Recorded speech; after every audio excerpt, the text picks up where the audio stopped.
Hello and welcome to Sensory Processing Disorder Workshop for early years in the foundation stage. My name's Andrew Whitehouse. I'll tell you a little bit more about me and then we will get cracking and find out lots and lots of important things about sensory processing disorder, or SPD. Okay, if you want to be in touch with me, you will be very welcome. I'm always pleased to be in touch with delegates, anyone who's been on courses, clients, etc. You can get me on Facebook, Andrew Whitehouse at People First Education.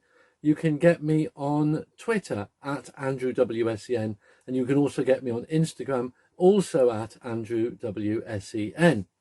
If you want to talk to me on LinkedIn, it's Andrew Whitehouse, and there's several Andrew Whitehouses. I'm the one with the letters after his name. And then you can also email me at andrew@peoplefirsteducation.com, or www.peoplefirsteducation.com is my website, and that has got an online contact form. So lots of ways to speak to me.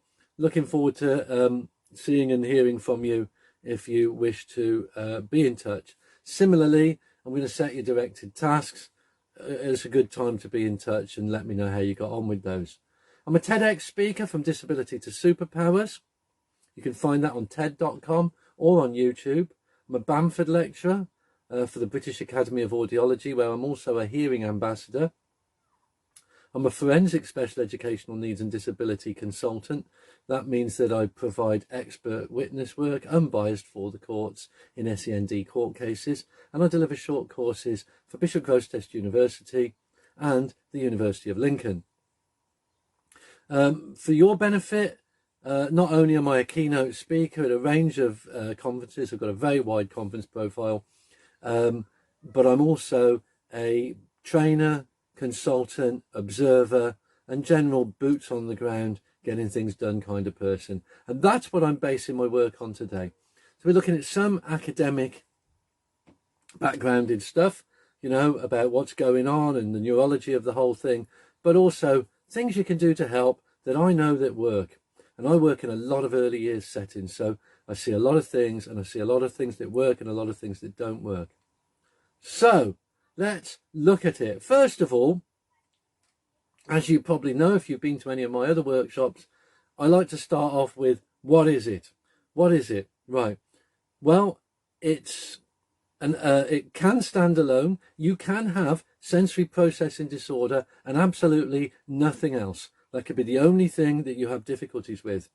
But it can also be common with other disorders. So it can be common with other pervasive development disorders, such as dyspraxia, apraxia, PDA, autism, ADHD, ADD, which is attention deficit hyperactive disorder without the hyperactivity.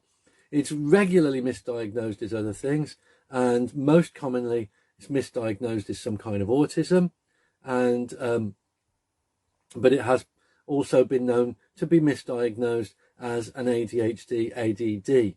So the reason behind this is because it's not a condition that's on everyone's radar all the time, and so you're less likely to it wouldn't be your first thought. It wouldn't be the first thing you thought of. So that's where it gets misdiagnosed. And there are also very strong connections with other conditions. So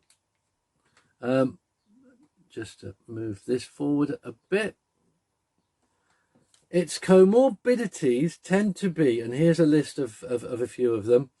Comorbidity meaning, of course, the coexistence of a condition with other conditions. So its comorbidity is most likely to be with autism, dyspraxia or apraxia, apraxia being the very severe form of dyspraxia, dyspraxia being a neurological motor programming condition, and so very common with that. As you go along, you'll make those physical connections as well, because the dyspraxia and the apraxia are very much about motor programming, getting the brain to make parts of the body work. And of course, that's a condition with sensory processing disorder, as we will find out. Anxiety, yes, very much so. Most conditions come with anxiety, because of people not being able to do what they want to do or not feeling like they fit in. This can also lead to separation anxiety with parents and clinginess and that sort of thing, which will, in its train, it will cause behavioural issues. So all behaviour is communication. The communication is, I'm anxious, I'm stressed, I'm feeling separation from parents because I can't join in with this and this with my friends. There will also be delays in social skills development, and there will also be physical development delays. And all these delays in social and in physical come from the neurological first. So that's the other conditions that it is comorbid with, and there will be many others. I'm sure there will be dyslexia and PDA and ODD and obsessive compulsive disorder and all those other things as well. Very simply, it's very easy for it to have comorbidity. So how does it fit in? Just move that a second so that I can see it. It's my timer. How does it fit in? Well, it fits in like this. So I think the best comparison is the connection between OCD, obsessive compulsive disorder, and autism. If you look at your 4 areas of diversity in autism, you've got communication, social and emotional understanding, lack of flexible thought, and sensory. Right. So in OCD, the lack of flexible thought is the obsessions. And in autism, the lack of flexible thought is the obsession. So we think of OCD as being that diagram, but only the bit at the bottom, flexible thinking. So it's not autism because you haven't got the communication, you haven't got the sensory, and you haven't got the social and emotional problems. Those are all gone. So it's very much like autism, or 25% of autism. That's not actually true because they do vary in degree, but it's that bottom bit of autism. SPD is the middle bit, and the middle bit is sensory differences. Obviously, sensory processing disorder, and so when you look at the 4 areas of diversity in autism, what we know is sensory was added last, but we believe that sensory absolutely underpins everything. So if you don't address the sensory, you can't address the other things. So you can see why sensory processing disorder, which is just that middle bit without the other 3, can often be mistaken for autism, because the other 3 are seen as less important. Okay. And also, as I said, you do have those social emotional problems. They're not a lack of understanding, they're more to do with a lack of being able to include. So what is it? It's a neurological disorder. There are difficulties with impulses from the nervous system to the brain. And if the nervous system doesn't project the impulses to the brain, then the physical side of things don't happen. So we know if we know it's a neurological disorder, what we also know is that it's not caused by brain damage. It's not caused by a bump on the head, birthing problems, illness, etc. That's not to say that very similar looking conditions can't be caused by those. Of course they can, but that's not what it is. It's a neurological developmental disorder. Okay. So let's have a look at some signs of sensory processing disorder. Sensory processing disorder is a game of opposites. It's either loads of or not at all and really doesn't like it.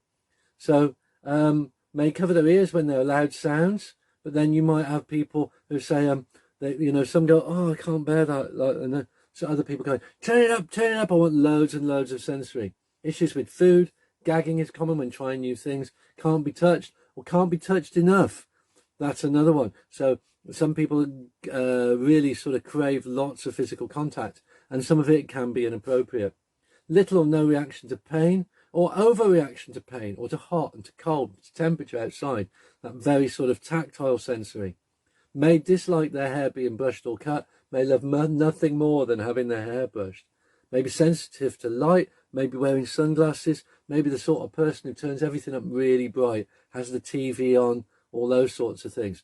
Might cry, get upset over tags or clothing, might be excessive risk taker, crashing into things, or may just have really poor coordination. But it's very much a game of opposites, and I'm going to show you more of this opposites thing as we go along. So there are 4 stages of sensory processing. The registration. So the registration is you've got a physical sensation that something's happening physically, something's happening sensorily, sorry. So maybe my arm hairs are sticking up a bit because I'm a little cold. Yeah, that's the next bit, because the next bit you're going, I recognise this. I've got arm hairs sticking up. And then we're going to make information. We're going to gather information. We're going to gather what psychologists call schemas, all the stuff we know about this. So some of the things we can do here is going, oh, I don't really like this. I don't like feeling cold. Or it's been really hot for so many days. Actually, this is very pleasant and I'm enjoying this. And now in number 4, organisation, we need to elicit a response. We need to either flee or seek more. So we're going to either put our cardigan on, or we're going to say, I'm just going to enjoy this cold air rushing through my body here. Or we might ignore it. Okay? That's the 4 stages of sensory processing. That's not in sensory processing disorder. Sensory processing disorder, you've got different responses to sensory stimulation. They might over-respond and they might under-respond. They may seek and they may crave these sensory things, and then they may avoid them as well. Okay, and again, that's why it's really tricky to sort of make a judgment on what's best for these people. So your opposites there, your black cup and a white cup, and a black drink and a white drink. You know, it just the opposite colours, and so you need to remember it can go one way or the other. So if you're an educational professional and you go, right, I'm working with a child with sensory processing disorder, I know those, they're the ones that don't like lots of noise. Be careful, you might be completely opposite to what's really happening. There are sensory seekers and sensory avoiders. So you see the children there, one is quite carefree, swinging around on her swing, big smile on her face, hair wafting in the wind, and then you've got this sensory avoider who's standing there, not moving, hands over her ears, eyes facing the ground. It's a very, very different response. Now, the sensory seeker seeks stimulation, but this may not be safe. They may take lots of risks. They'll be bumping into things and people, spinning, swinging, climbing, rolling around, all those sorts of things. Seeking stimulation all the time. And that's the sensory seeker. The sensory avoiders are they can have some of the most mundane things can overstimulate them. So for example, it may be that it's too bright, and that can really bother them a lot. It's too loud. They might be food sensory. You've got to be really careful what they put in their mouths, because it might bother them a lot. They might be sensitive to touch. The slightest thing may hurt them. And so pain threshold is very, very different. Motions, dizzy and sick, all these sorts of things for the sensory avoiders. Now, I find the term sensory avoider to be just that little bit off key for me. I don't think they're avoiding sensory. I think they just really find it unpleasurable and unpleasant. So sensory avoiders, that's what we call it. I'm less comfortable with that terminology. Okay. Let's look at picky eating. All these things, by the way, as I get closer, it's like a snowball rolling down a hill. It's getting bigger and bigger, and we're picking up more and more information, and we're dealing with that information as we go along. Sensory, yeah, a sensory picky eating. I don't like the way that feels in my mouth. There are vegetarians that don't like meat because they don't like the feeling of what it's like, and maybe the chewing or something like that. That texture on certain foods might be difficult to some people. The one thing I really struggle with is, oh gosh, tofu. The texture of tofu for me, I don't, I don't really like it. I suspect I'm about 75% of the way towards being a vegetarian, but The one thing I couldn't live in is tofu, that thing. Smell. Could be the smell of something, the food, the things people don't like. And so for some people, vinegar makes them feel really, I don't like the smell of vinegar. And of course, there's the opposite, really, isn't there? If you want to sell your hair, bake some bread and put a pot of coffee on. Some people attribute these sensory issues to zinc deficiency. Certainly worth looking at. I've read quite a lot about that, and it's a very interesting theory. The other thing that you'll get with picky eaters and that kind of rewind. The other thing you might get is food allergies, and food allergies, really important that we make a distinction between a food allergy and a sensory issue, because obviously a food allergy can be potentially dangerous. A sensory issue might well be more easily overcome. And just to put it there, because it didn't really fit anywhere else, ear, nose and throat infections can be part of it. So we also know, and this is very like people with autism, that there may be associated bowel problems. Let's look at constipation and diarrhea and take them as one nice big item together. So constipation in autism, there's quite a lot of constipation, and the reason for that is often attributed to the fact that they don't eat anything that isn't bland. So a lot of people with autism, and I mean there are diversities everywhere, but so for example, people with autism eat lots of pasta, rice, bread, nothing too spicy, nothing too hot, and you can see the connection there straight away with the SPD. That those kids, some of them may struggle with constipation and things like that because they are eating very bland foods that are not too oversensory for them. And then you might have the child with SPD. Here's an absolute cyberpunk when it comes to curry. Yeah, I'm one of those people. Absolutely love it. Hotter the better. I'm lying. I used to be a Vindaloo man. I'm now in my 50s, and it really attacks my my internal digestion. So I've had to downgrade to Madras. But given the choice, I would still be eating the really spicy food. I'm the man that puts Tabasco on cheese on toast. I'm the person that puts chili flakes on cauliflower cheese. That's me. And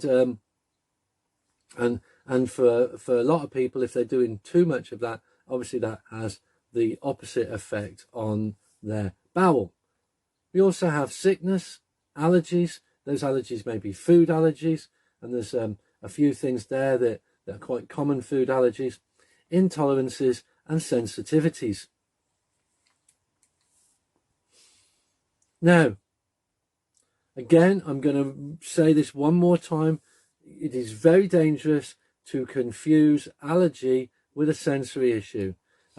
Now, particularly in SPD, some people with SPD can be very prone to rashes and allergies of what I call the EpiPen type, the dangerous ones.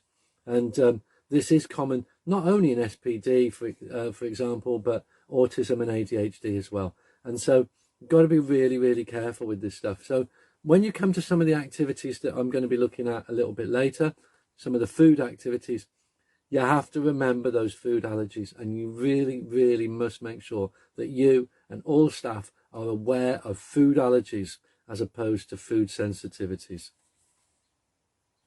In fact, you can have a lot of fun with food sensitivities, not so with allergies.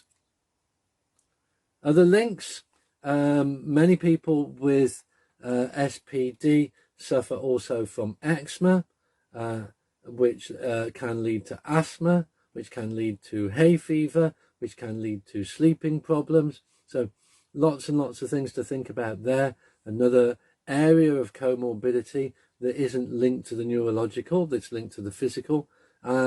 We have these links, but we're not sure what the links are. But we do know statistically that the numbers are quite great. Wouldn't you love to get your hands in amongst that? I know I would. Won't So we've got the 10 common areas of difficulty now coming up where people with SPD will struggle. So I've picked on 10 here. One of them is tactile. Won't touch messy things. So won't touch messy things. Just look at that and I go, I'm not putting my fingers in there. Thank you very much. My biggest I'm a bit like this, and my biggest recollection of that is I got a Saturday job as a fishmonger, and the first thing I had to do was pick up a fish, a wet, horrible fish, and I just had to front it out, and I picked this thing up, and it felt dreadful, and I really didn't enjoy it, but I did it for a little while, and it made me a bit of pocket money. But that's kind of avoidance, but it's normal avoidance. You go, and I don't really like it, but I'm going to do this because I need the money. But the hyper-responsive is that absolute, I'm not going anywhere near that. Thank you very much.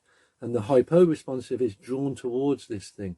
That actually, oh look, I wonder what they feel like. Putting your hands in muck and beastly muck and umskar, getting your fingers into all sorts of stuff. And so those that are hyper and the hypo, a little bit more hyper and hypo for you is distractibility. And particularly the visually distractible. And so the responsive don't like the patterns, the bright lights, and so you might see them squinting. One of the things I've put up there, this is a picture of some light up nightlight cats. You might want softer lighting. So the hyper-responsive, bringing it down, they might struggle with a tie with patterns like that. And so, that's the sort of thing you can get quite often. But on the other side of things, you can get the hypo-responsive that seek out visual stimulation, that like lots of light, that like lots of movement, always looking and following movements. So it can go either way. And again, we're back to that whole definition of that game of opposites, really. Balance, the vestibular, gravitational insecurity for the hyper-responsive, fear of falling, poor balance. For the hypo-responsive, I'm going to show you a balance toy a little bit later. For the hypo-responsive, falling easily, spinning without dizziness and not really noticing that they're falling over. These two really very, very different sides of how it can present. And what's worth saying as well, that you might be hyper-responsive with balance and hypo-responsive with visual distractibility. It doesn't necessarily follow that if you're hyper in one thing, you're going to be hyper in some others or all others. It really can vary by degree and by person. Picky eating, talked about that. The hypersensitive don't like textures, will be extremely picky. What I didn't mention is they may be the person that eats the same food every day. They're the person that go, for example, I know a lady that only ever eats baked beans on toast, on brown bread, day in, day out. Has been doing that. She's quite an older lady now. She's been doing that all her life. Okay. Then we get the hyposensitive, and they're loving the strong, spicy foods, the strong textures, really getting good sensitivities out of the chewing, out of the sucking. I'm going to talk about that a little bit later as well, because those people are the type that could put maybe anything in their mouth. Going to look at some things that they can put in their mouth which without doing themselves any damage. Then we got hyperactivity. Hyper-responsive, sensitive to movement, feels sick or dizzy, whereas the hypo-responsive are the ones that are fidgeting, they're the rough and tumbles, and they may have gross or fine motor hyperactivity. I'm going to look at some resources for both gross and fine a little bit later as well. So we're going to be doing all sorts of things. And we've only got half an hour left. Can you believe it? Right. So, smells. There's not many things make me nauseated, by the way. Worth saying is, I'm a person with ADHD. About 20% think people with ADHD suffer from what we used to call sensory integration dysfunction and now call SPD. So sensory processing disorder, but I don't really have too many of these issues, apart from auditory processing disorder, which I will tell you about in a little while. But the last time I felt really nauseated by a smell was when I was in school and they sat me next to the smelliest child in all of merry old England, and I actually had to ask to be moved because I couldn't deal with it. So hyper responsive, you can get distressed by smell, nauseated by smell, agitated by smell. And then these are also the kids that are very aware of smell. And so the jumper sniffers, as I've mentioned on one of the autism courses, the kid that can sniff the jumpers and pass them out could be hyper responsive to smell. The hypo responsive will seek out smells, not just nice smells, but pleasant or otherwise. They'll seek it out and they'll go, what's that? And they'll be sniffing around, trying to find out where that awful smell comes from, while the rest of us are going, let's get away from that awful smell. So it is that difference between seeking out and avoidance again. Sensitivity to sound. This could be another condition called auditory processing disorder. Auditory processing disorder comes with ADHD, and both myself and my son both have, oldest son, both have auditory processing disorder. It's a sensitivity to sound. The hypersensitive will be distracted by sound, can't concentrate on anything. Let you into a little secret. We had a little bit of a humming noise come from one of the computers, and we had to stop and refilm this actual module because the sound was too much. And I did actually, in fact, I don't mind admitting, I did swear. I said, I can't work with this anymore. Oh no, I can't. And we had to start again. They would also maybe be making drowning out noises. So they don't like a sound in the background. So we la la la la la la la la do that, or putting the radio on to drown it out. Put the TV on. They may not like appliances, the noises of appliances. You may have food mixers, dishwashers, kettles, all that sort of thing. They're resistant to places. You're trying to take them into a place where there's a lot of noise and a lot of difficult noises, and they don't enjoy it. They may well be fearful, and they may notice background noises that other people don't know. And this is interesting, and people find this a bit confusing because a lot of people with auditory processing disorder people think they're deaf, but actually they're not deaf. They've got this kind of almost discriminating hearing, so they'll hear something you can't hear, but when you're talking to them they might not hear. And so we have that hyposensitive, which is again seeking out noise, turning the radio on really loud, making loud noises just for the fun of it, rather than trying to drown other stuff out, and loud TV or music. So again, lots to be thinking about there, as I keep saying. It's a difficult one to unravel, yeah? Then we get into the common areas of difficulty. Number 8, poor coordination. Let's look at gross motor coordination. So this might be, you can again think dyspraxia when you look at this. This might be movement planning, motor coordination, clumsiness, climbing stairs, throwing, catching. It's the big movements, riding a bike, doing forward rolls in PE. It's those big ones that they really struggle with the coordination. But then there's also the fine motor, and the fine motor might be writing, colouring, beads. I've brought some of my beads with me, big beads, dressing, doing up buttons, spilling and dropping things, and operating scissors. And so with these sorts of things, we need lots and lots of resourcing to help to make that easier. And we might start with big beads and get them neurologically learning how to use those, and then moving on to smaller things when they're ready. So, and then finally, number 10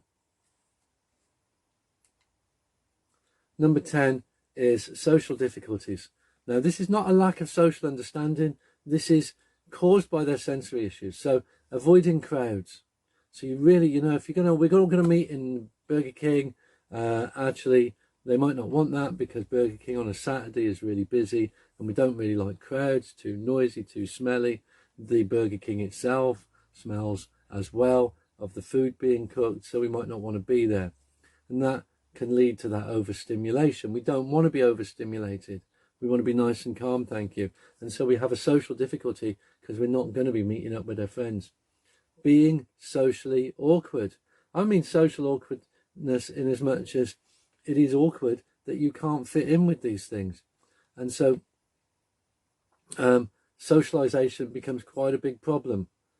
Participation problems, that would be lacking the necessary skills to participate. So we're all off to the park, we're going to have a game of football. Well, I've got a participation problem because I don't have the sensory skills to be able to play football, to be able to kick a football, and to be able to be involved.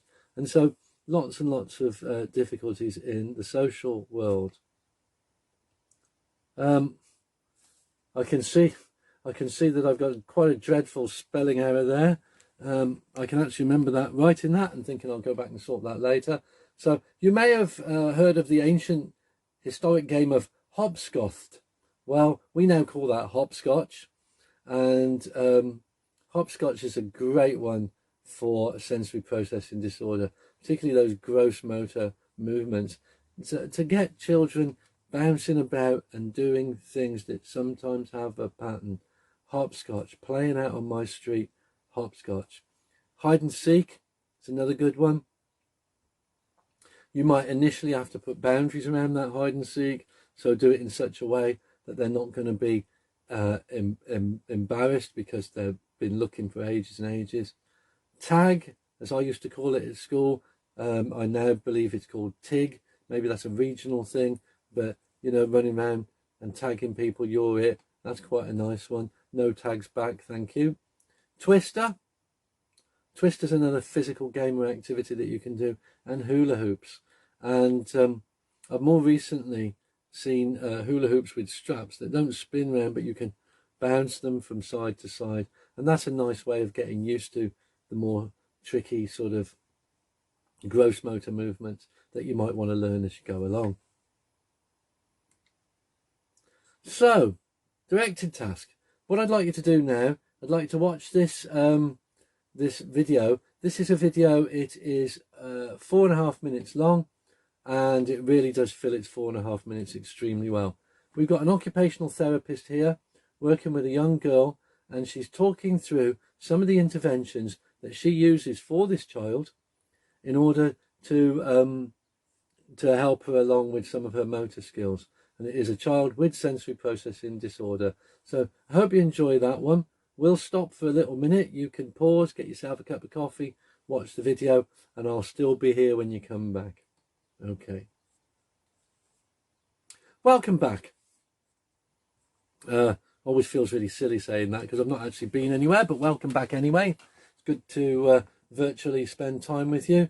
So some interesting things there. One of the ones that I thought was particularly interesting or two actually, were you've got the still of that. I purposely chose that, of the inflatable cushion, and also when she puts the weights around the child's arm and legs to get her to be aware of her body and her position of her body in time and space, if you like. So really good video, worth watching, and she got quite a lot done in 4 minutes. And I suppose there's a message there for you that you can integrate little activities in quite a short period of time. Right, so moving and building on what the occupational therapist went through for us, I want to now talk about neuroplasticity, because that's what she was doing. What she was doing is reprogramming that child's brain to be able to do things that she hadn't done before. So how do we do it? Right, okay. So the job is synaptic activation. Everything you do creates synaptic activation. So if you have if you look at the screen there on the far left, if you have weak activation, that does not change synapses. Strong activation does. Connection, implications. And so what we're looking at here is doing different things. So we want to be learning new things every day. In fact, research out there about dementia, and one of the best ways to help pre-dementia, to help fend it off in years to come, is to do a different thing every day. So you should, if you've got a favourite restaurant that you like to eat, have something different that you don't normally eat there. In fact, I'll tell you a better idea. Eat at a different restaurant. Get that brain doing different things. We're going to be doing this with our SPD children in a little bit. Wear odd socks. Yeah, just wear odd socks for the hell of it. Nobody maybe notice, but you know, wear odd socks. Nobody will notice, but you will know. You will know. Wear your pants on inside out, just for fun. Yeah, just so you know something different. It's just that unusual kind of quirky sort of part of the day that you're going to change these things. You're going to wear odd socks. I saw somebody on Twitter. Sadly, she'd done this by accident. She got odd boots on all day. One was brown, one was black. If you're out there, Daisy, I saw it. You can do these things. Go and go out for the day somewhere different. Go somewhere where you've never been before. Yeah. Take up a sport that you've never done before. I know people that are using these brain trainers. What are they? PS3. What are they, Isaac? Brain trainers. DS brain training. DS brain training. Old people use them. They don't work. Yeah, older people use them, and they're supposed to help fend off, keep your brain active, but they don't work because you're doing the same thing every day. You need to do something different every day. What different thing have you done today? Okay, we're going to build on sensory processing disorder with that concept of doing different things every day. All right. Let's start with ice. Let's be really, really sensory. Ice cubes. You can have so much fun with ice cubes. You can be sliding ice cubes. It's a lovely sensory neuroplastic activity. Sliding, stacking them. Put one in your fist, hold it up, and let it trickle down your hand, in your arm, up into your armpits, so that it tickles a little bit, yeah? Feel the water as it gets warmer as it goes along, and it tickles. This is a really sensitive part of the body here, yeah? Sliding, stacking, holding in your fist, sucking, put one in your mouth. How long can you keep it there? Yeah? Can you crunch it? Can you crunch it? How does that feel on your teeth? Balancing them on top of each other. Here's something you can do. This is great fun. If you get your tray of ice cubes or your water, and you put different coloured food colourings in each tray, in each section, compartment, freeze them down, put them on a tray, and watch how they mix into one another. Absolutely fantastic activity. And then just another one. I used to do this for changing state when I was a teacher. Get a bar of chocolate, a Galaxy bar or Dairy Milk, one with nothing else in it, and get it in your hands and hold it up there, and just hold it as long as you can. And then as it's all melted in your hands, open your hands up and feel that trickling down your arms and down your wrists, and then lick it off like that. Really great sensory activities. If you're a very sensory person, you're going to love doing this with your kids that you work with. SPD games, here's another one for you. Mitten in a bottle. I think it should be called bottle in a mitten. I tried to find a really good picture and I couldn't, but I really do like these, so I thought I'd share them with you anyway. But you get a mitten or a sock and put a bottle in it. A nice clean sock, obviously, clean mitten. Put a bottle in it. And then you've got the two different sensory experiences of drinking from the bottle, but also holding the bottle that's wrapped in wool or nylon or Teflon or Thinsulate or one of these things. And you'll have different shaped things, different coloured things, different textured things. And how does that feel? How does that make you feel about the drink you're drinking? Does it taste differently because of what you've been doing? Get a baby bath and put things in it. Washing up liquid bottle, a squirter. The squirters I'm talking about, those like Mr. Muscle things, make sure you really clean it out thoroughly, including the nozzle. Squirt that out with some fresh water. get a squirt of a funnel, a sieve and corks. And again, I was looking for images and I found this really, really great one. This is children with their feet in the water picking up raisins. Fantastic. Obviously not the ones you're going to eat. You're not going to be eating these ones afterwards. But picking up raisins, picking up pebbles with their toes. Absolutely brilliant. Really good sensory activity. Scarves, scarf games. So you get, every time you go in a charity shop, here's my challenge to you. Every time you go in a charity shop, buy a different scarf and you'll end up with loads and loads of scarves. And then we want catching games with scarves. These are really good non-threatening catching games. So, you know, they're not going to get hit in the face with a football or anything like that. If you get hit in the face with a scarf, it's just that, it's nothing. So different scarves, catching games, wrapping them safely and gently without being frightening. Maybe wrap them around the top of your body here, wrap them around your knees, anything you like, just wrapping them around. Different sizes, different shapes, different textures, different weights, and of course different materials smell differently. So silk and wool smell differently, as does cotton smells differently. Obviously clean them first, but yeah, lovely games that you can play here.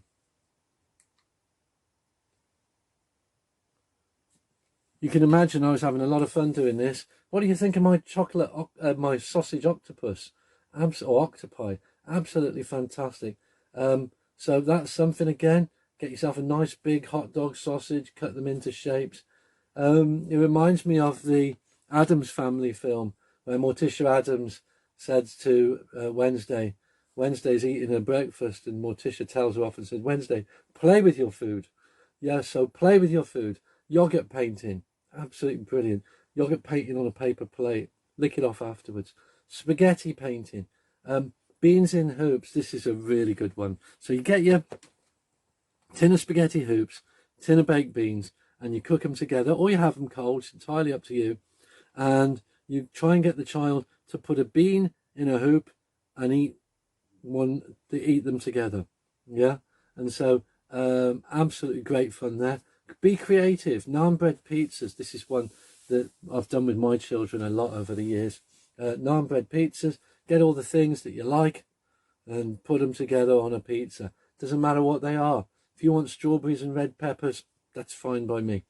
And you can also make faces, you know, with them. So again, naan bread's good because it's a good size. Make smiley faces, make sad faces, all those sorts of things. Biscuit mushing. Get yourself some milk. I should just interject here and say, anyone working with children with allergies must check all this out first. But get some milk, get some biscuits, mush it all up, mush it up with your fingers. Make sure you've got lovely clean hands. Eat it like that. Get it on your face. Making landscapes. So, you know, mountains from potatoes, trees from broccoli and cauliflower, and the river of gravy. You can do all these things, all the things your parents told you off for doing, and making faces in biscuits and salads, and you know, breakfast with eggs and things like that. Absolutely right. Got this idea from Jorvik Centre in, actually it was a joint idea. A teacher I used to work with used to do this. She'd hide things, artifacts in sand, and get the children to brush them off and archaeologise them, whatever, have an archaeological dig. And so and then I was reminded of it again. I went to the Jorvik Centre in York, the Viking Centre, and when you buy a ticket, you get tickets for 2 or 3 other things, and there's a thing called the dig, and you get to do some buried treasure and archaeology activities with brushes and little shovels, and absolutely brilliant fun. Kids really love it. I really loved it. You can do that. You can do that in your classroom. You can do that in home. Get yourself a sandpit, bury some archaeological treasures in there, and let the children brush it away gently and try and find these. And if you really wanted to, you could mush it up and make it difficult to go through. Sock games. So what you've got here is hiding things in socks. So cutlery, beads, jelly. I've done jelly before now. And so they're feeling it, and the jelly's coming through the sock, you know. And then I just remembered another little sensory activity as I was typing this up for you. I thought, what about eating jelly with a fork? That's a great one, isn't it? Going through your jelly, eating it with a fork, and especially if it's slightly runny, if it's not quite set yet. Absolutely brilliant fun. Playing I Spy is a really good one for building on visual sensory skills. So I spy with my little eye something beginning with T. There's a timer over there. Or you're not only helping with their visual skills, clearly you're helping with their phonics as well. Cloud pictures. And so some of you rock and roll fans out there might get quite excited to see that I found a cloud picture of Elvis. But what can you see in the clouds? What can you do? You know, this has excited people throughout history. It's excited humans throughout history. This is why our star constellations have names. You know, they're not constellations. They're nowhere near each other, those stars. They're just how we see them from Earth. Anywhere else, they look completely different. But they spark the imagination of the human. And that's where teachers come in. Chasing torches, chasing flashlights. Let's face it, cats have always enjoyed this. Why should they have all the fun? And so what you would do, you get 2 torches, you have one put in a slightly darkened room, one child shines the torch on the wall, the other child tries to make their beam touch the other beam. You can do that a few times and take it in turns. You can also do that on the floor, so jumping from torch beam to torch beam, turning it off, on somewhere else, off, on somewhere else, off, on somewhere else, taking it in turns. Great fun. Find the lady. Right, okay. So I recently watched a program about how they do this. So you've seen the game where they have 3 cards and one of them's the queen, and they show you the queen and the other 2 cards, and then they move them about, and you're supposed to find out where it is. They do it really slowly and they distract you, and so that's how that works. But you can do a far less corrupt version with your children. Just get 3 plastic opaque cups, put a bean underneath them, or a pea, or a bead, anything, move them around and get the child to try and remember where it had gone to. Absolutely great fun. Absolutely brilliant. Some other SPD games, gentle catching and throwing games, inflatables you could use, balloons, a pillow, a scarf, a nice light shuttlecock, all these things that aren't going to hurt them. So, you know, have a go at some of these. The yuck game is brilliant. That's about secret taste. So what you do, you taste something, you don't know what it is, and you have to sort of tell them. Very, very interesting. They nearly always get it wrong, but it's very, very good for building that sensory experience for young people. Again, going to remind you again, don't confuse sensory with allergy. Gross motor skills, we're going to look at some essential equipment now. A few things you need to go out and enjoy. A swing. Swing is great, you know, because you can do a swing slowly or fast. You can just sit on it and just enjoy the sensation of swaying. Hammock is great fun. Inflatable cushions, trampoline, rocking board, that's a good one for balance. There's a picture of one there. The one I use is from TTS, and it's a blue plastic one, and it's absolutely brilliant.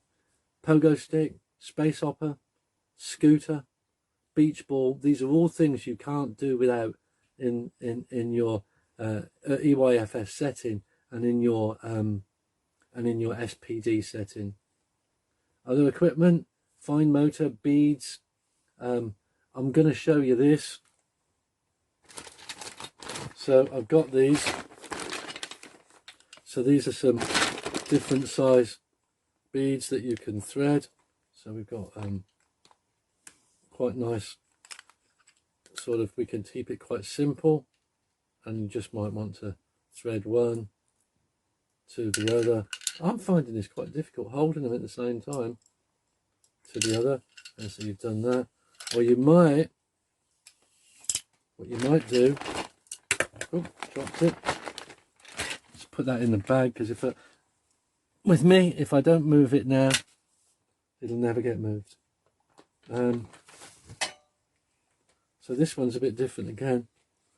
I've never found out what this was for. I was given this, but it's quite a tight one to get in. But you can make patterns with this one. So if I had a bit of time on my hands, I wasn't running this workshop for you today, I could just do it, I suppose. No, I won't. But I'm making a letter A for Andrew. It's quite hard.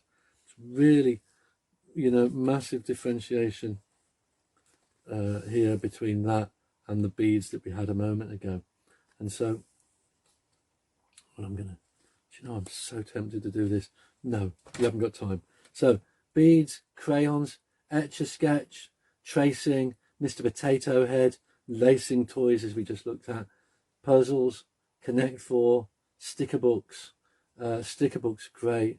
Don't believe them when they say they're reusable. They're lying through their teeth. They're lying like a rug. Other equipment that you need, musical, sensory, auditory, ukulele. Ukuleles are brilliant. They're like 15 quid, and the kids they absolutely fit. They fit their bodies better. Harmonica. Goodness me, I can play lots of instruments, but I've never been able to get the harmonica. Jaws harp, that's a picture of one there. You put them in your teeth. I've got one somewhere. Blow me if I can find it. Google it, YouTube it. There'll be someone playing one. Xylophone, hooters, horns. What's the difference between a hooter and a horn? I think a horn beeps and a hooter beeps. I don't know. Drumming, absolutely great fun. And then some sensory equipment. This is something that I really enjoy doing. So weighted blankets. So we should have a weighted blanket there. I don't have a weighted blanket. I have a weighted collar. I must speak to my friends at Special Direct and get a weighted blanket off them. Yeah, weighted toys. Here's my weighted toy. Some of you will have seen Comfort Cat before. She's a bit heavy, but she's all right. Yeah. Fleeces, Chewies. There's loads of Chewies things out there that you can get. Necklaces with Chewy bits and all sorts of stuff for that very sort of sensory mouth. Earmuffs, sunglasses and bean bags.